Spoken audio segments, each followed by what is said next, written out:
My guest tonight, Lynn Hightower, lived in a haunted house, and she's taken those experiences and turned them into a very good writing career.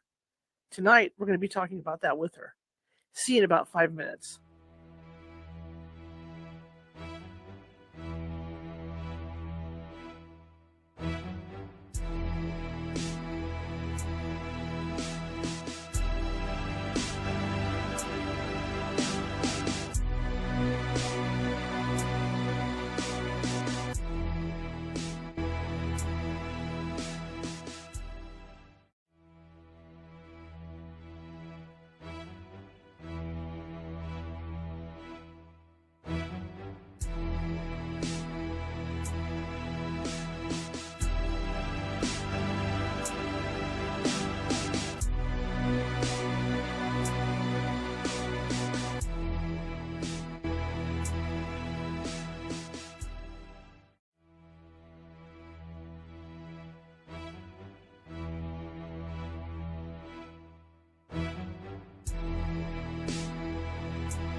Grab your popcorn and snacks.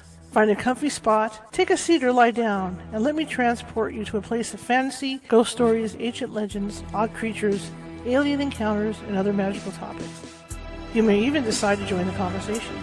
From faraway lands to your own backyard, with a small dash of pixie dust, turn out the lights and open your minds. The journey is about to begin.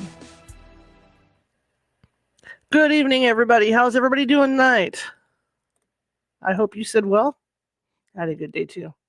Starting Christmas decorating in the front yard. Got that going. It's that arduous. No matter how well you put away your Christmas lights, they're tangled. I don't care how many times you do it, they're tangled. So I'm going through that right now. I swore up and down last year. I put them down in a nice order in the storage box, and I pull them out today, and it looks like the dogs got in there. They're everywhere. So it's going to be a mess the next few days.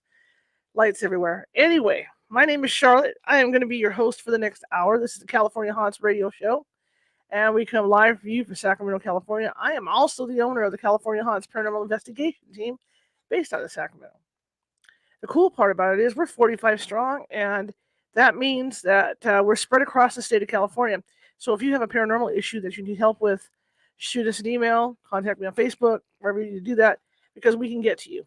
And sometimes California is a big state, okay? So sometimes it may take us a couple hours to get to you, but we have somebody within range that can come over and help, and we don't charge, okay? We're here just simply to help people. And my hat's on crooked again. Look at that. Forever, it's like I have a crooked head. There we go. We don't charge, we're just here to help people and educate people. So if you do, excuse me, if you have any issues like that, contact us. Believe me, we're very thorough. We look at everything. Anyhow, we got a great show for you tonight. And a quick reminder to everybody, if you're watching from Facebook and you haven't seen the show before, or this is, or you're just kind of cruising in and out of the show, you're one of those stalker kind of people. I do that too. I call them shadow people. Be sure, and you like what you hear, be sure to hit that like button and also hit that follow button, because we're always looking for followers. We want to build up. Same thing with YouTube. We've got 450 videos over there. I think there's something for everybody sitting over there. But if you're watching tonight and you've never signed up to subscribe, tonight would be a good night to do it. So hit that like button, hit that subscribe button. There's that little ghost in the bottom right-hand corner with a magnifying glass and the Sherlock Holmes hat on. And that's how you subscribe. Hit that button, another little red button pops up, and there you are. Okay. If you're watching, if you're able to see this from Twitter, all the more better. Check us out. Okay, and that's another thing. Like and come on over to Facebook or go on over to YouTube and subscribe. All right. So tonight we got a great guest. I have something in common with her. She lived in a haunted house. I still live in a haunted house, but she's like I said in the intro. She took her experiences in that haunted house and put them to use in books that she writes. So it'll be fun talking to her, and it'll be fun talking to her about, the good side of the paranormal and the not so good side of the paranormal, because not everything you come in contact with is all roses, right? It's like this house. I just had one pass through this week, and I don't know. It's a Middle Eastern man, so I have no clue if I picked him up somewhere, along the way when I was out in my travels, or how this guy came through, because I have a portal in my fireplace, so things come through, but usually they just pass through. It's like I've been in this house so long, I can tell which ones belong here, like my deceased relatives and whatnot. I can tell when it's them, and because I'm so used to being here, I can tell when it's not one of them. And so the past few nights I've had this visitor, but it's all good. He hasn't been aggressive or anything, so he'll probably get bored and move on. But that's the risk of living in a haunted house. That's what we do, And then I've been exhausted, obviously, because he's been around, wipes me out. So anyway, my guest Lynn Hightower is here to talk about her experiences, and again, we're going to be talking ghosties tonight, good and bad, and we're going to be talking about her books as well. So I'm going to go ahead and bring her on. Here we go. I see Jerry, Marisa, and Joy are in the room. All right, and Joy, thanks for helping me out with a couple things this week. I appreciate it. Okay, here we go. Hello. Good evening. Hi. How are you doing, Charlotte? How are you? I'm actually quite awesome. Thank you. Cool. So tell me about you. Well, I mean, I wear jeans and tell lies for a living, which is why I'm a novelist. That's my skill set. That's about the only option for me. And I've always been a voracious reader, and I could never stay in books because I read so fast. So I started my first novel in elementary school because I had to write one for myself. I could just never stay in enough books. Also, I like to write the story I wish somebody would tell me. Cool. Yeah. Absolutely. Hmm. You lived in a haunted house, is that correct? Lived in two. Okay. What were Hmm. those experiences like? I'm very glad I don't live in those places anymore because whatever was there it wasn't like you know a relative or someone you love that you feel close to, Mm. which I often have. Um, one of the houses was pretty terrifying. It was quite a beautiful house in a very old part of the city, a very haunted part of the city, and we would hear um, just booming noises behind the walls, like somebody beating on something, which was really disconcerting. I would leave the house, there'd be nobody there. I'd come back, and everything would have been taken out of my dresser drawers and just thrown on the floor. Okay, which did not make me happy. My dogs, the whole time we were there, never would come in the master bedroom ever. Usually they slept on the bed. It was a very strange behavior. Um, and then I went down in the basement and found a jar labeled holy water. And I thought, this cannot be good. Okay. So evidently the person that lived there before had issues and maybe had the house exercise and had holy water down in the basement. So I left it down there. So we lived there 6 months. Um, and it was a very beautiful, creepy place to live. And it was never a comfortable place. And I was really glad when we left. What, Um, what do you think it was or who it was? I didn't get a feeling it was a who. Oh, a what? I got a Okay. feeling it was something dark, but not connected to a person. Now, I could have been wrong because it was um, it was in a town that had been right at the edge of the West, Right. and there'd been a serious hanging judge there, and a lot of cowboys had been hung there. A lot of people had died there in not so pleasant ways, and so but it felt like something dark and nebulous, but not connected to a human being to me, which is what made it incredibly creepy. Wow. Yeah. Hmm.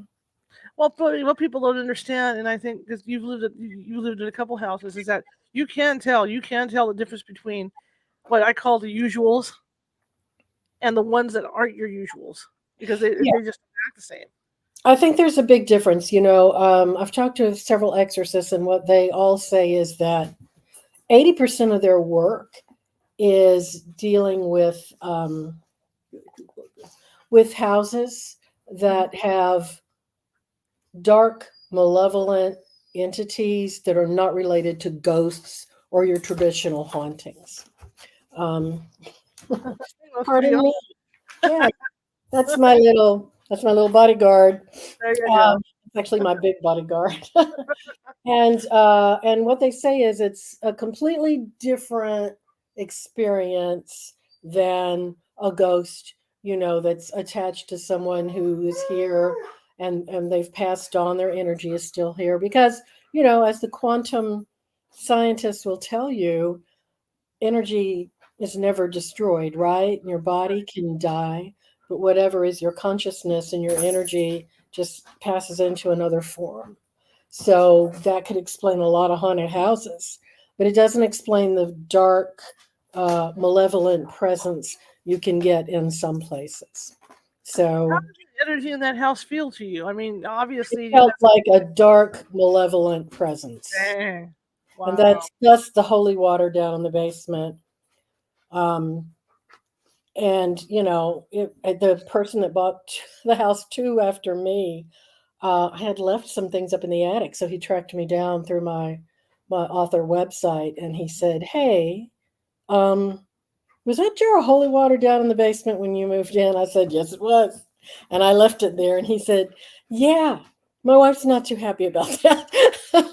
So I watch the house sometimes on Zillow, and nobody ever lives there very long. people. It's such a beautiful, beautiful place, and you just sort of get mesmerized and you fall in love with it, and then you move in, and then very creepy things start happening. That's scary. That's scary. I know. It I is. watched that too. I got a house in my neighborhood. I'm not going to say where it's at, but these people, when they get people in it, they last 4 or 5 months and then they're gone. So it's Right. obvious. It's obvious what's going on, even though Obvious nobody's what's going on, and the neighbors, for some reason, that when we lived there, they were always very reticent. They wouldn't say anything. A couple of them had actually lived in the house and moved, like, on a different part of the street, and I would say, "Why'd you move?" And they'd go, "Oh, we just thought we'd downsize, some stupid lie." I'm like, "I don't think that's why you moved. Shh, shh, shh. I don't think that's why you moved." So yeah. Do you think that when you bought the house, that the realtor should have said something to you before you bought it? She surely knew about it, and I think she should have said something. Yeah, I think people should be warned, but then nobody would buy it. Right, right. Um, Well, so and well, let's face it, if there's a jar of holy water down in the basement, I mean that's pretty definitive that there are problems going on. Yeah. there's always those weird, those I'm not going to say weird people because I people listen to my show, but there's always those people out there that will buy something like that. I wouldn't. They're welcome to it. I absolutely avoid it whenever possible. It was such a haunted area that someone I know who's very sensitive to that kind of thing called me, and I hadn't talked to him in months. And they said, "Are you looking at? Did you go look at houses yesterday?" I said, "Yeah. How'd you know?" She said, "Did you look at a yellow house with a balcony wrapped all the way around it?" I said, "Yes, it's so beautiful." She said, do not buy that house." So it was a lot of houses in that neighborhood. It was just a very haunted city. It was in Fort Smith, Arkansas, and the ghosts there are thick on the ground, let me tell you. Yeah, So then absolutely. you moved out of this house. Was the next house haunted, or how'd you get into your second house? No, the second house was in Tennessee, and my husband took a job there, and it was for rent, and so we thought we would rent it for a year and then probably buy it.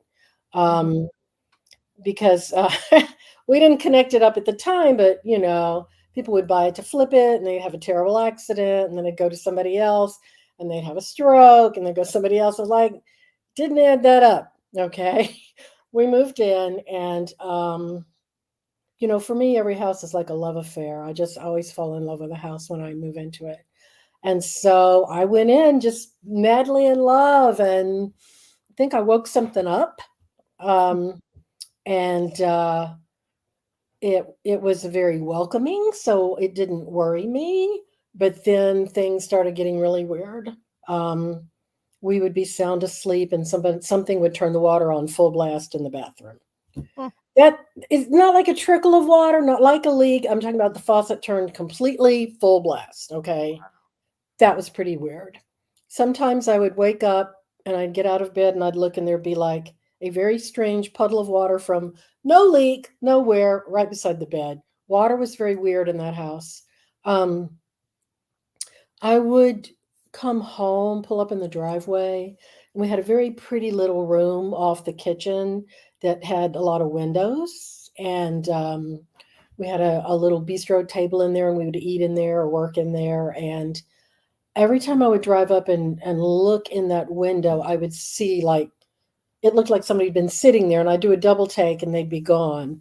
And then I'd be taking groceries and I'd still get a glimpse, and I'd look and they'd be gone. Okay. So that was very, very creepy. And I could not stand to go down in the basement. I don't know what was down there, but the washer and dryer was down there, and there were wine racks down there, and I couldn't stand to go down there. And when we decided to move, and it didn't want us to leave, I don't think. Hmm. And I would start packing boxes and stack them up. I'd turn around and the boxes would get shoved over and everything spilled out. And there was an incredibly creepy, oh my gosh, attic fan in a giant grill upstairs over the hallway. Hmm.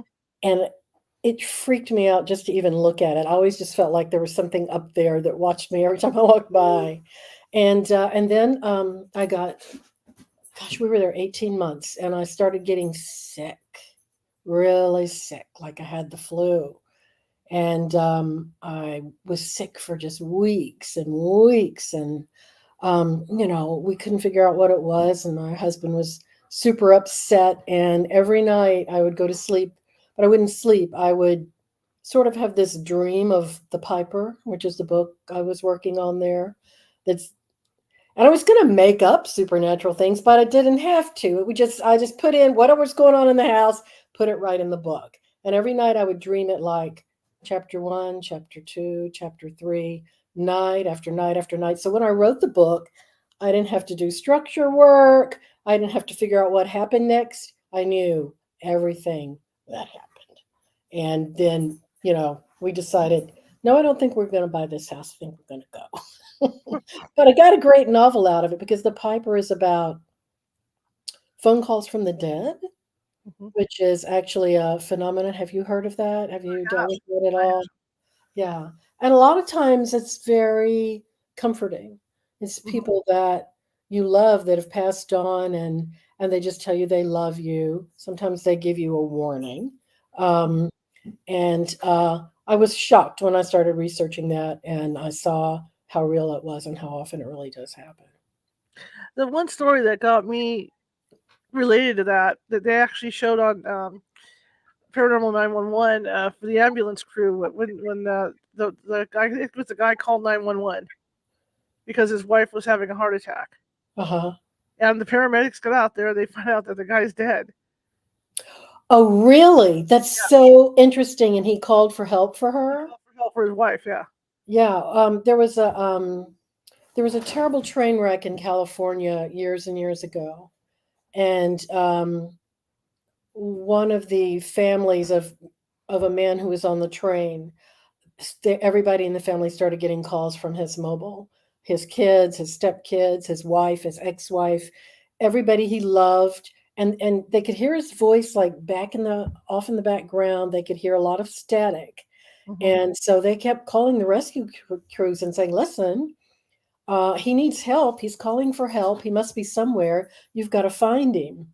And then they figured out where he was, and he was in the very first car. So as soon as the train hit, he was pretty much pulverized, as was his mobile phone. He was gone. And Wow. the condo collapse in Florida recently, Hmm. they had a family that kept getting called by their grandparents who had a condo there on a landline. And they did the same thing. They went to the rescue people and said, "Listen, they're alive. They're calling. We can't hear them, but they keep calling and we can hear static. You got to find them." And they had died instantly. So they were just calling their family. That is so interesting to me because I had a friend talk to me about it when I was writing it. She said, "I've never told anybody this, but and this is someone who believes in nothing supernatural whatsoever, neither does her husband." And she said that in the middle of the night one night, the phone rang and my husband picked it up and I heard him say, "Mom? Yeah. Okay. Okay. Yeah, I love you too." And she said, he hung up and she said, "Hey, that can't be your mom. She's been dead for years." And he said, "I know, but it was her. And she just called to tell me she loved me," which, it's kind of lovely. That is cool. That's very cool. I think that happens and people don't talk about it. Do you think, like you say, you think it happens? People don't talk about it. You think it happens quite a bit? I do. I think when people pass over, they are an energy form, right? Hmm. And so the easiest thing for them to get hold of and to manipulate is tech.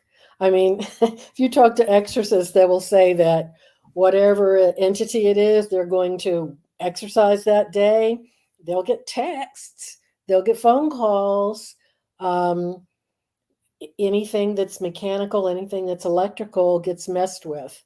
And I think that's supernatural, and I think it's science. Hmm. Hmm.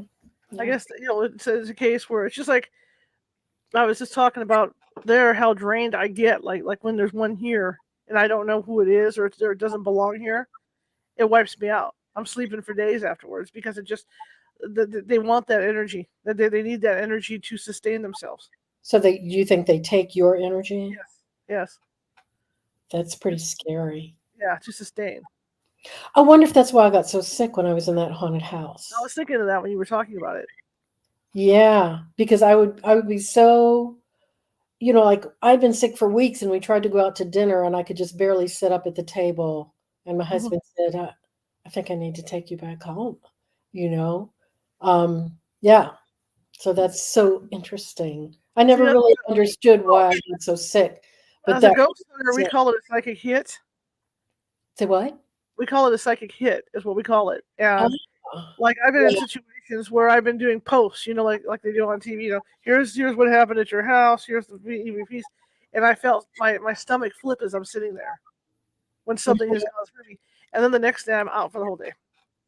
That's very interesting. So it's kind of like a psychic attack in a Yeah, way. it's like a psychic attack. Hmm. And sometimes they don't. So I don't know if it's deliberate or they just don't know.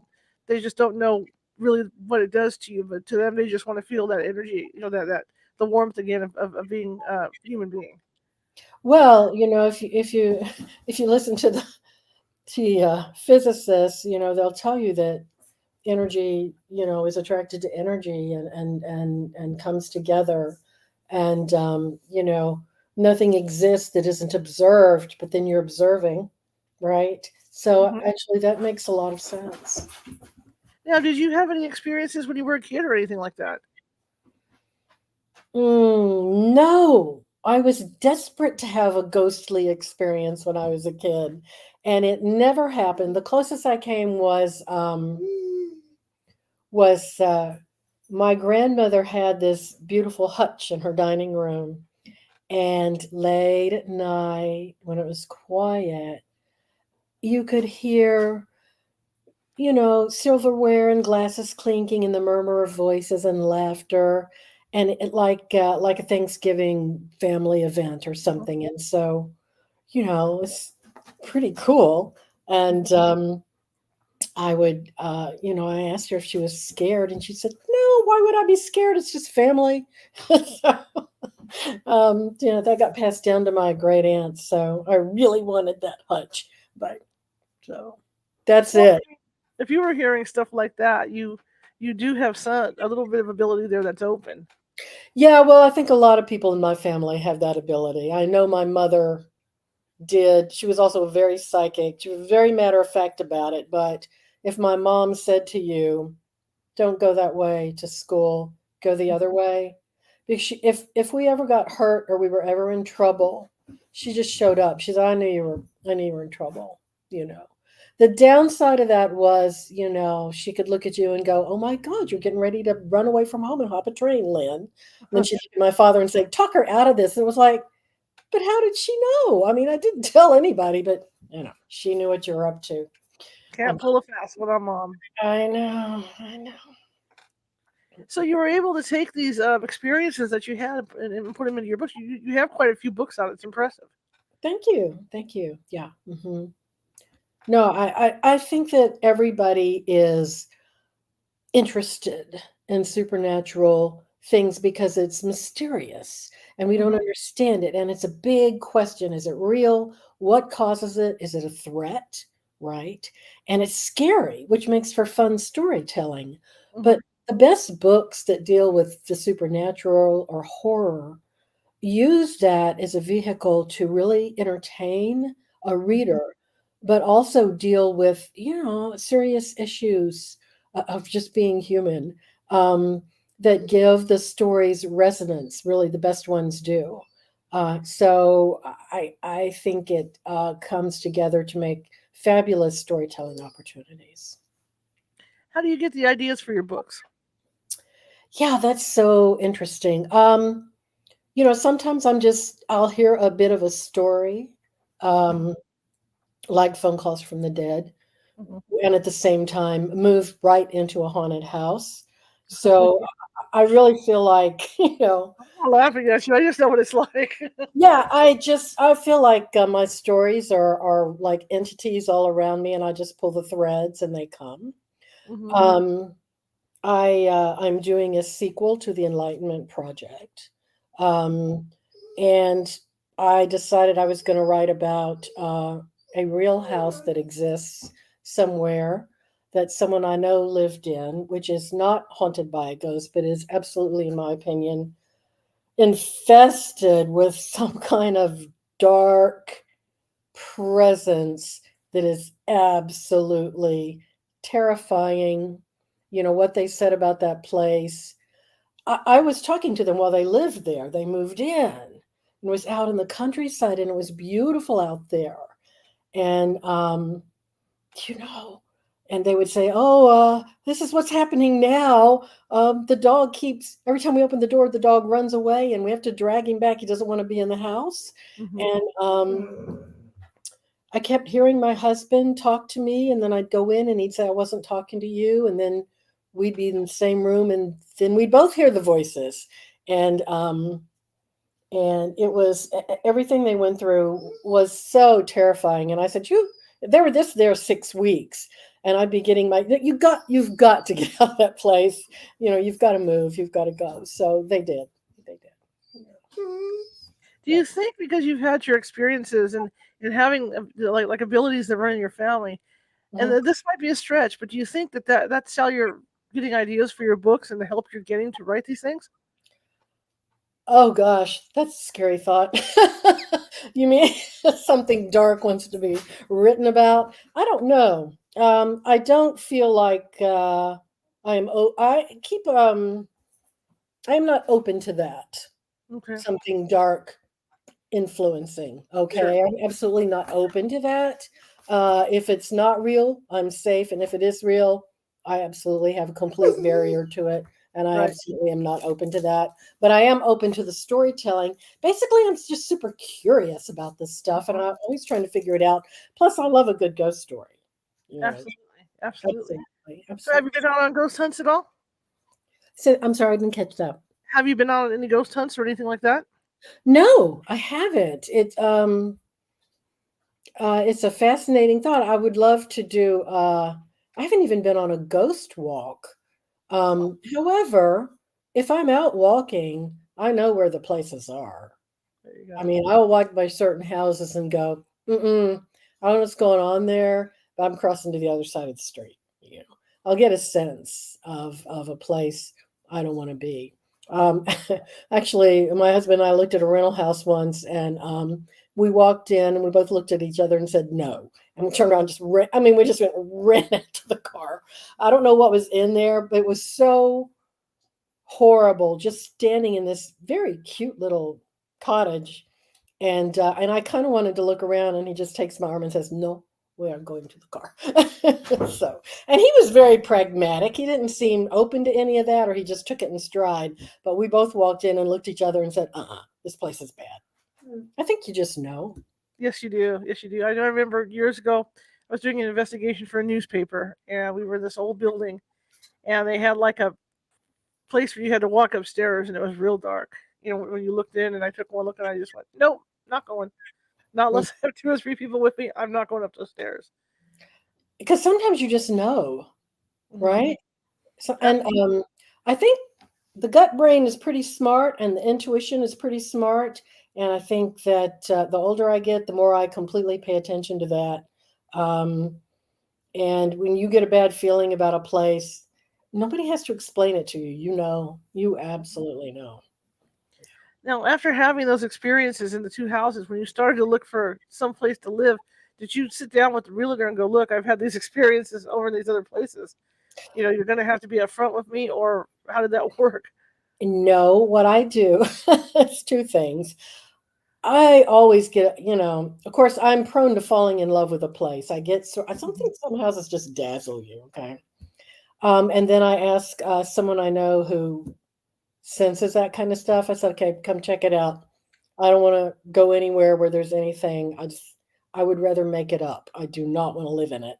And Mhm. so now I have that person check my houses because for some reason, if something's there, I'm going to pull it in, okay?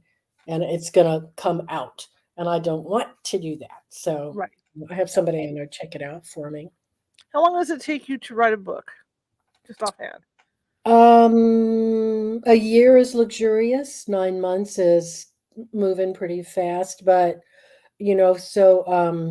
usually as I am writing one book, I have an idea for the next one, and I'm doing a little bit of research for it so that when the other one's packed off to the editor, I can hit the ground running with the new one and get the actual writing done in 9 months because I've probably been mulling it over for 3 while I finished up the last one. Hmm. Now, Yeah. being a former journalist, you're a note taker. So I could just imagine what your research is like and what you take home with you. Oh yeah, I'm look at this book. Look at all the notes that I'm writing. Just a book that I'm reading on my, and it's and I wish I had a more organized system. But if you look at my shelves back there, you see what a stacks and wrecks. And the problem with notes is I'll know I've written them and I can never find them. So that drives me completely insane. And you'd think I have a better system, and now I just write directly in the book I was looking at so that I have it right there in that book. I don't just take notes to the side. I I've have a tried question. every possible method, none of them work. I have a question for you too, Hmm. because as journalists, we're trained to write everything in small, concise paragraphs. Hmm. Was it hard for you to go into writing books in that in that particular format? Because I mean, when I try to write my book, it drives me insane writing these all these big old paragraphs. I just ugh. No, not at all. Not at all. Because I can hear it. Okay. I can hear the story. I can hear the voice of the character. Hmm. And I feel like I'm just like pulling and seducing and enticing this character.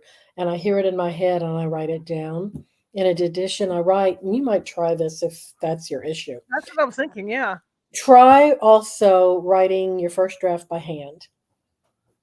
There is a very uh, neurologically proven creative loop between the tactile um, input you get from the pen in your hand and the words forming on the page Hmm. and your thought process, and it makes a loop, and the timing is perfect that you think and write.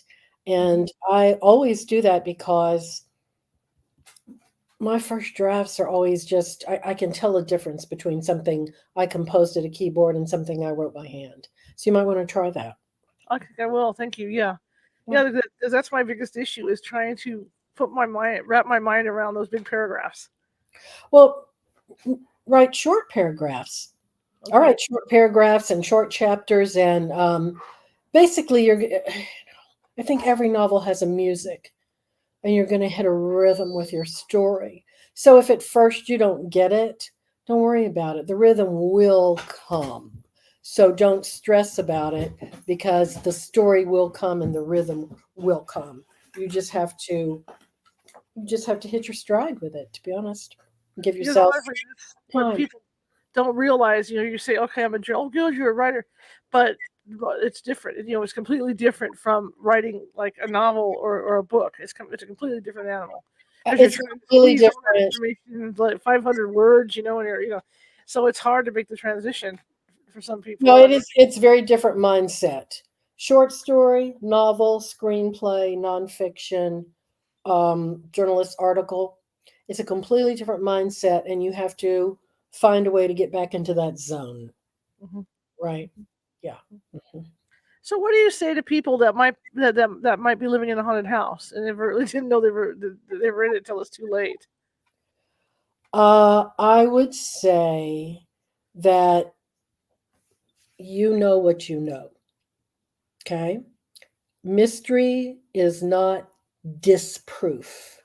Okay. So you know if it's okay to coexist with what's there, Hmm. and you know if it's not.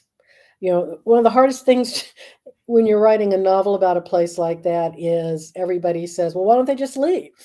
Right? Because that sounds so easy. And you have to deal with that as a novelist so that you convince your reader. But in real life, Why don't you just leave? Well, you got a mortgage, you got to sell it, you got a budget, you got to find somewhere else to live. And it's not as easy, as you might think. But I do think that if you feel bad about a place and it feels wrong to you and the energy feels wrong to you, get out. I don't think you should stay. But I also think that a lot of times there's something that can coexist, and that and you don't feed it and give it your attention, or you give it as little attention as possible to kind of keep it down. We would, in that haunted house where I was riding the Piper, we'd be sound asleep, and then the bedroom lights would go on and then off, and then on and then off. And then I'd sit up and say, "Stop it." And then they go back off. And then I'm like, "Oh, I shouldn't have talked to it. Now I've engaged." And it was like, "Okay, I'll turn them off. All I had to do is ask." And I'm like, "No, that's not what I meant to do." Why do you think? Well, I can understand some place like Gettysburg, being active, but like Yeah. these different residential areas. Why do you think there's so many hot spots out there? Oh, because there's so much energy out there. I mean, Hmm. let's face it. What is it? 72% of the energy of the world is dark matter. Hmm. What might dark matter be? That's kind of an interesting thing, and nobody knows, right? Right. So novelists have a lot of opinions on what dark matter might be. But no, I think there's quite a bit of it out there, and there's some people that don't feel it, don't see it, don't notice it. Okay, they're absolutely not attuned to it, which is not a bad thing, right? Um, and then there's just some people that are, and they're gonna have a lot more experiences than anybody else. Because now that I'm counting it up, yeah, I've lived in 3 haunted houses, so that's Wow. kind of a pretty high number. Yeah, yeah. Well, I mean, out of the three, were there any good experiences at all in the houses as far as the hauntings went? Did I have any what kind of Any experiences? good experiences? I mean, because sometimes you run into ghosts that are okay. You know what I mean? They're not. Yeah, I know what you're saying. Nothing. Well, when I first moved into the house where I wrote the Piper, it didn't worry me, that presence I got, Hmm. because it felt friendly and welcoming and like it was glad that I left the house.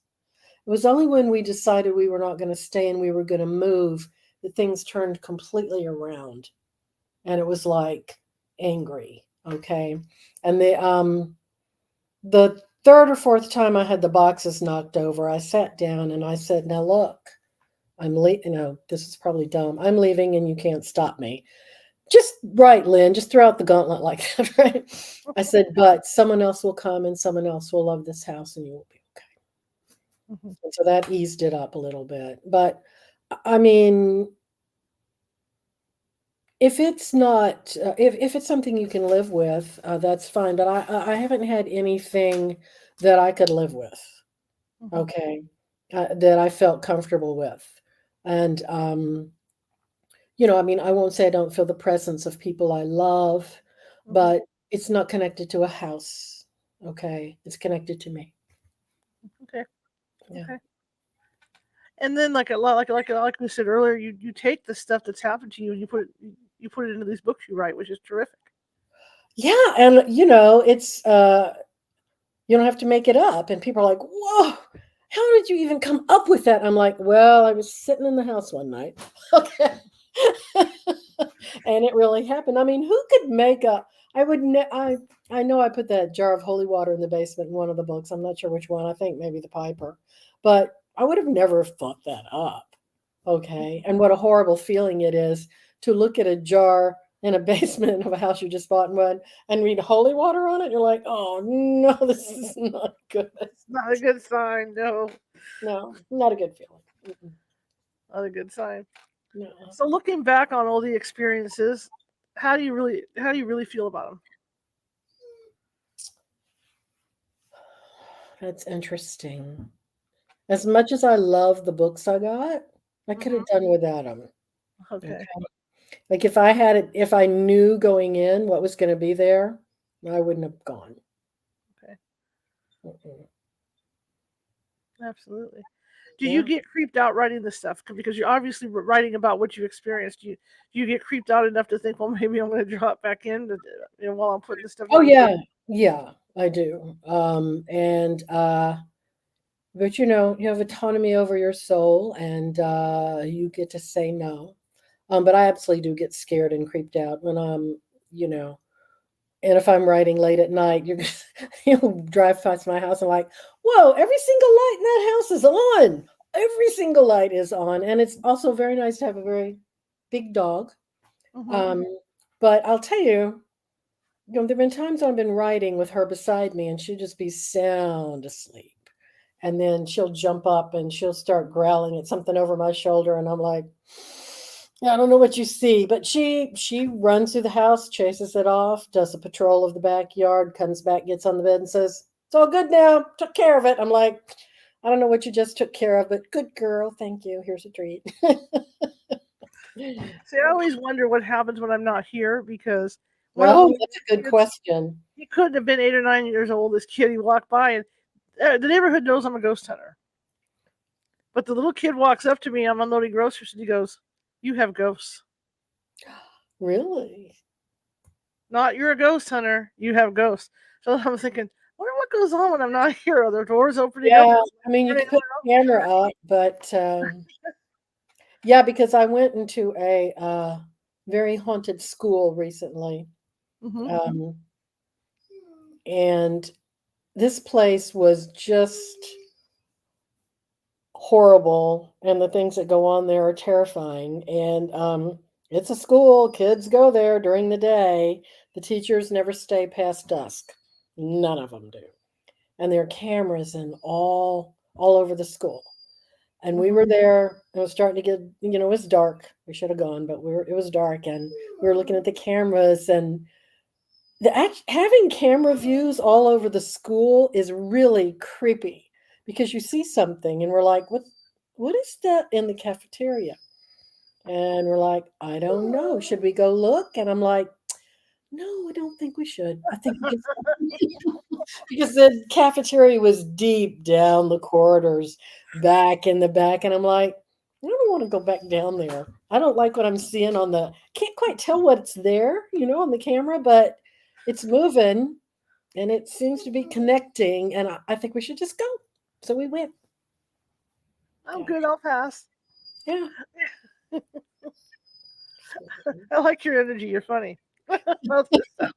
You have to do it with a sense of humor, or you'll be terrified. I mean, that's all Oh there yeah. is. I can be terrified and have a sense of humor, but no, I don't want to. No, that school is quite terrifying place. And I talked to one of the teachers there who no longer stays there after dark. And I said, "Well, what's the scariest thing that has happened to you?" And she said, "Well, I take my pit bull with me when I go after hours, but now I don't go in the dark. But one night I was working very late, and there was nobody else in the school, and I kept hearing knocks at the door. She'd had her door shut, and she'd look, there'd be nothing. And there'd be an automatic light that would come on in the hallway, when you open the door. Mm-hmm. And so then she heard a big boom on the door, and the dog started barking. And she said, "Okay, that's it. I got to go home." So she grabs her stuff and she grabs her dog and she opens the door, and the light does not come on. Wow. And she said, there was something right beside me, like close enough to touch me. I could smell it, I could sense it, and my dog was going nuts. She said, I just dropped my stuff and we ran.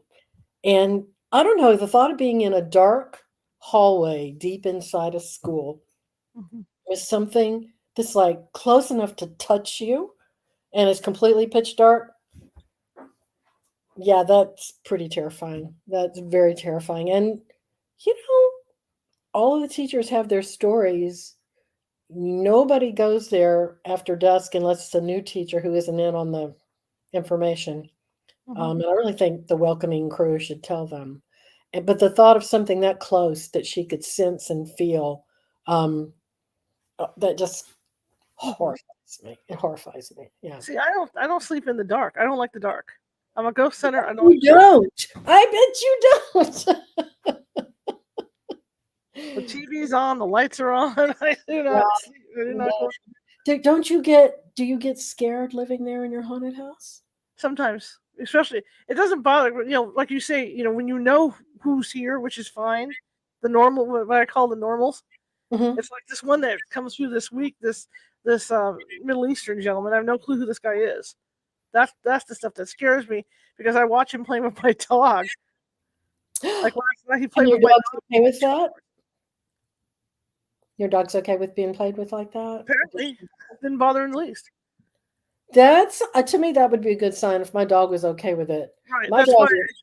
I've been kind of good with it, but I have brought negatives home with me. I mean, I can tell, to the point where I have like a through the wall air conditioner, a big one, and I'm sitting there watching TV one night, and something tore the front off the air conditioner and threw it 2 rooms. That's terrifying. And at that point, I know it's something that doesn't belong here. Yeah, yeah. No, I don't think I'd be happy with that because it wouldn't feel like, like a family ghost where they're just hanging out. It would be something Mhm. that just wandered in. I'm not up for strangers like Or that. the whispers. That's why the TV's got to be on. I don't want to hear the whispers. Do you hear whispers? I do. So that's a pretty common phenomenon. I've heard other people say that. And in that horrible place I'm writing about, yeah, a lot of whispers. A Mhm. lot of whispers. Um, that's pretty scary. This is I so hate scary. the beating on the door when nobody's there. That's terrifying to me. That's absolutely terrifying. Absolutely, absolutely. Yeah. So once you start writing your book, like you say, it takes about a year to write one. Once you get all your research amassed, how do you find a place to start? Because you've got all this research piled up. Oh, I don't. So I think it's very easy to box writers in and say first you do your research, then you do your planning, then you do your writing, right? And in truth, and they always try to divide novelists into planners and pansters, right? Mhm. But in truth, we are both at the same time. So I research, I write, and I plan, and I might be doing it all in one day. Okay. And of course the research is everywhere. It's in my head, it's in stacks of books, it's in stacks of articles, printed out, stacks of articles saved to my laptop. Um, I kept having a really weird problem with some of my exorcism articles Mhm. because they won't print, they get corrupted. I try to get them and then they won't, and it's like print it real quick before whatever weird thing is corrupting this is going to get it, okay? Mhm. Or just take quick notes. That's been a fairly consistent weird problem. So I just try and print it or write down my notes really fast before it gets so snarled up I can't get to it. Absolutely. I had an issue like that. We were filming our TV because we used to have a TV show, the local public access TV show, Hmm. California Haunts. That's how we started, Hmm. and we did the Woodland Opera House one Oh, year. a haunted opera house. I love that. I remember there's this one ghost at the opera house that was like a stage manager. He controlled everything there, and he didn't like people poking around. But there we were with our cameras, and doing that thing. And I remember coming home and I had a stack of recorded tapes sitting there that I was editing out, and I watched as the tapes. I got up to go grab a drink of water, and as I got up, and I didn't bump the table. I was like 5 feet away from the table. Every tape went flying. Ah, yeah, that's scary. And That's then he would cause me audio problems where my audio would be on one channel but not on the other, or I something bet. would I out, bet that electronic stuff. They always mess with the electronic stuff. photos would get lost. So I finally had to sit down with him and go, look, I'm trying to make the place in a good light. I'm not going to say anything negative about your place. It's all good. So then he backed off. Yeah, But he that's just, he that's just that's didn't know what the hell. interesting that you could just do that and Yeah, say, listen, yeah, yeah, yeah. yeah. But as far as the ones you're talking about exorcism, I can see that. I can see something blocking that. Yeah, because I kept thinking, why I keep having troubles with it's always this subject, it's always this Mhm, thing. And I would get to where I would know it was going to happen. So I would just try and print it up real quick or get what I could on it or, try mhm. and get it one way or the other. Mhm. I had a friend tell me that she's writing another book right now, and she told me the way she does is she keeps a regular blog, so it's like a diary kind of thing. So then she's able to take those and then incorporate them into what she's writing, so it's less work for her to write because they're Mhm. already there. I just prefer to write directly the novel rather than the blog. But everybody's process is different. I respect Mhm. any process. I just have mine, and it can change from book to book. Mhm. Um, but for some reason, I do find knowing this chaos is here and this chaos is there, and I have a sense of where what I need is, or I'll just redo the research. But I do so much research that I just get a sense of what I need and what I need to know. And sometimes I'll do just a page of beats, Mhm. quick fact things I need to know. Did you always have an imagination as a kid? Oh yes. See. Yes, while most children had an imaginary friend, I had Mhm. an imaginary enemy that I was always in competition with. I'm sure that's quite abnormal. Oh yeah, making up stories.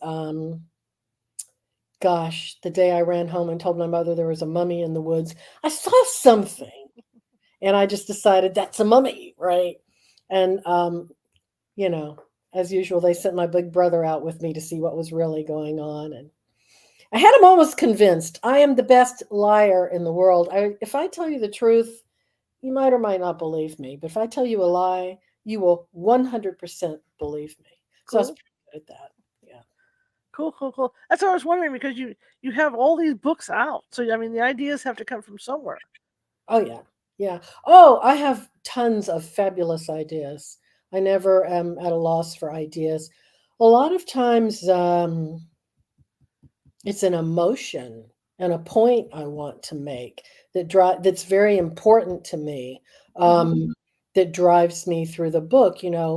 One point of the Piper, believe it or not, came from reading Wendell Berry's essays in his book, The Unsettling of America. And it got me thinking about how I'd moved around quite a bit growing up and moved around quite a bit afterward. And I was very homesick and I wanted to go back home. And I thought that was weak.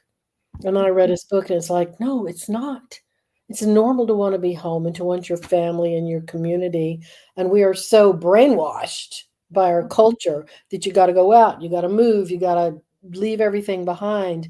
And so, really, the Piper is not just about phone calls from the dead, which are your family, it's about going back home if you want to, and there not being anything wrong with that.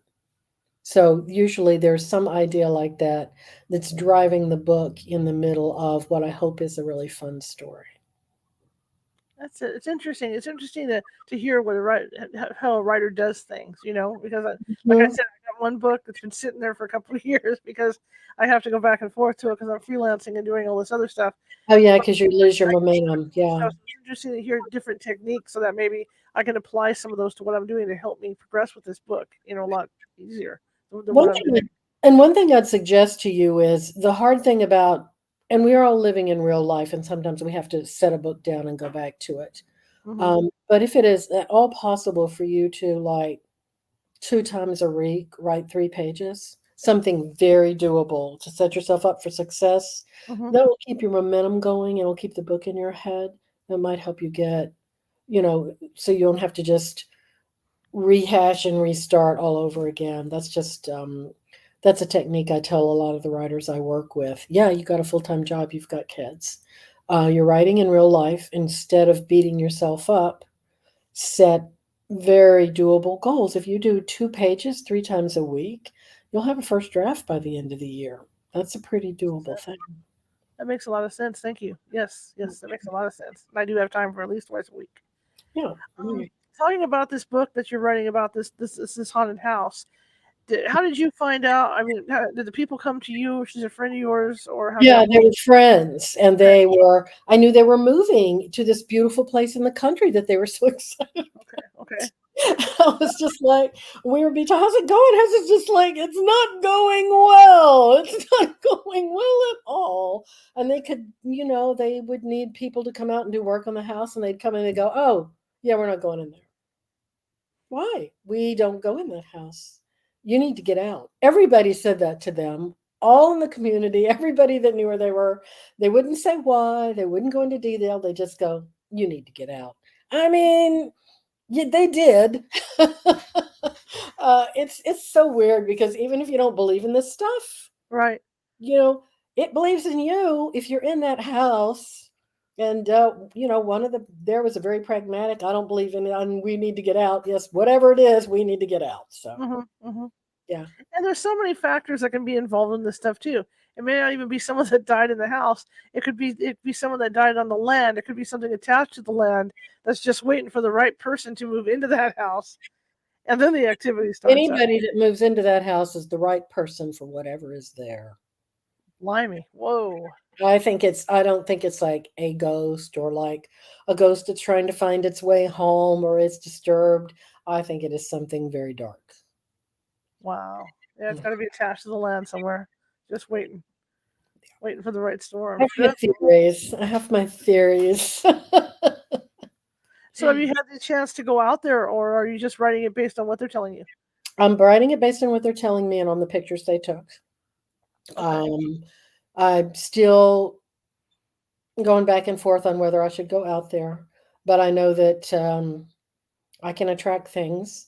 And I'm like, well, I won't feed it. I won't, invite it. And then I had somebody I know, a friend of mine, he says, Lynn, you will go out there with your little notebook in your phone taking pictures, and you're absolutely fascinated. That is an invitation, whether you mean it to be or not. And I'm like, oh, very good point. I also would have to do it alone because I don't want those friends of mine to go back there. It was very bad for them, and they're clear of it now. And I wouldn't take my dog because I'm very protective of her. So I would be going by myself. That's I'm not bad. sure how I feel about that. You can't go. Yeah, never go by yourself ever. But you can inadvertently take stuff home too without realizing it. You can. I think also that you can just, wrap yourself in the white light of protection and ward that kind of thing off. I Right. think we have a lot more autonomy and a lot more help than we realize. Hmm. Okay. I think we have a lot more personal power and ability to say no than we realize. Hmm. Um, and I definitely have that ability to say no. You don't plan on moving again, do you? No, I live in a little Victorian cottage because see, that's another thing. I love really old houses. Okay. So a lot of them come with really old ghosts. But this one is clear and it's full of just beautiful energy in this house. It's like when my husband and I walked in, we looked at each other and said, yes. Like that other place, we looked at each other and said, no. We walked in here and we looked at each other and said, yes. And I've moved around so much, and it finally occurred to me that like I could just stay in one place and travel. Be so much easier than moving. So I really love this little place. Yeah. Awesome, awesome. So, what's your next project then? Is it that haunted house book or what? It is. It's the haunted house book. I'm working on it right now. For some reason, these days I'm waking up between 3:30 and 4 a.m. Oh, No, just wide awake and ready to write.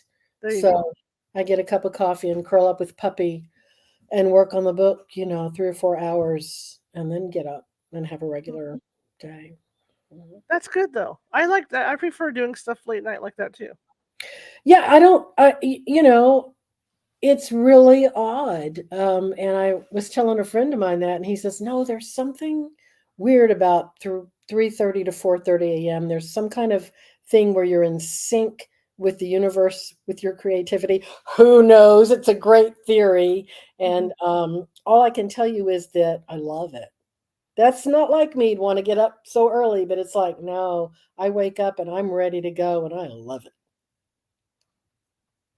Absolutely, absolutely. How Mm. can people find you?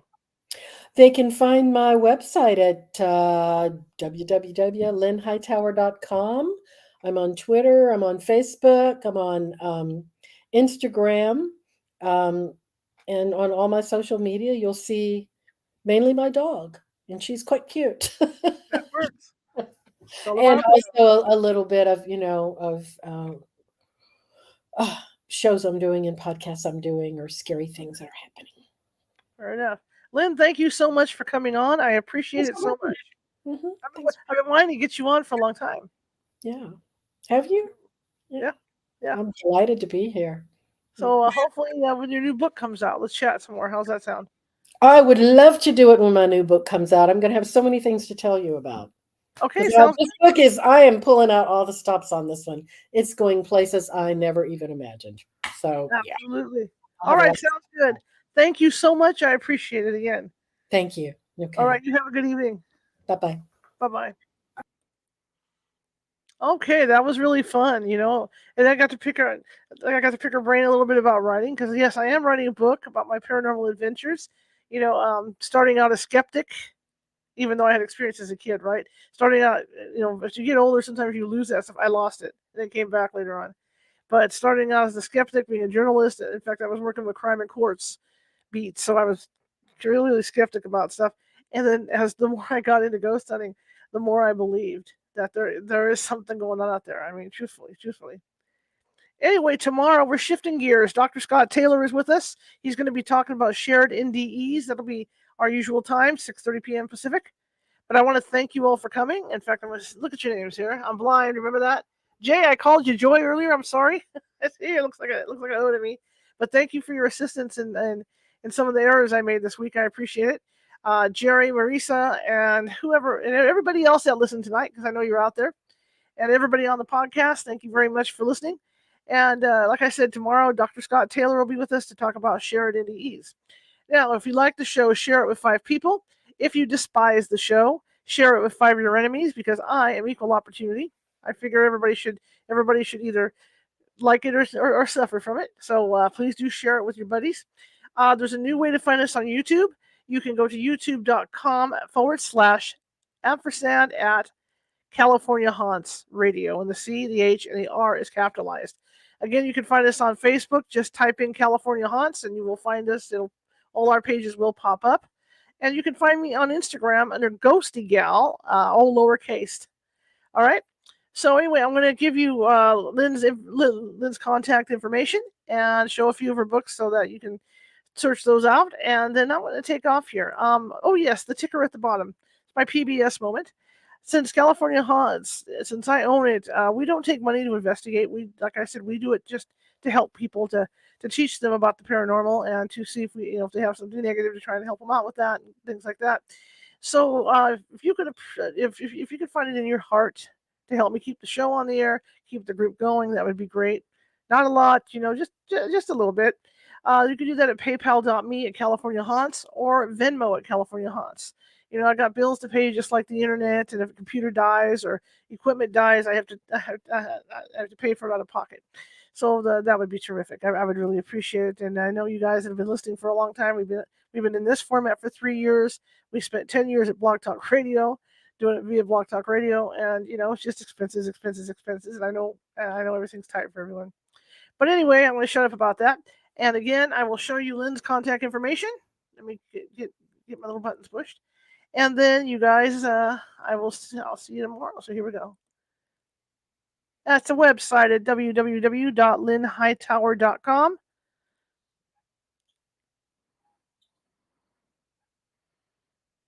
And we're looking at Satan's Lambs, The Piper, just a few books here. And she's got a lot more than these books, I'll tell you. Alien Blues, The Enlightenment Project,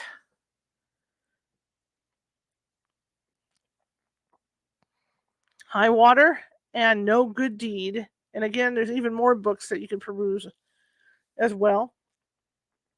And of course, you can get those at Amazon or possibly on our website.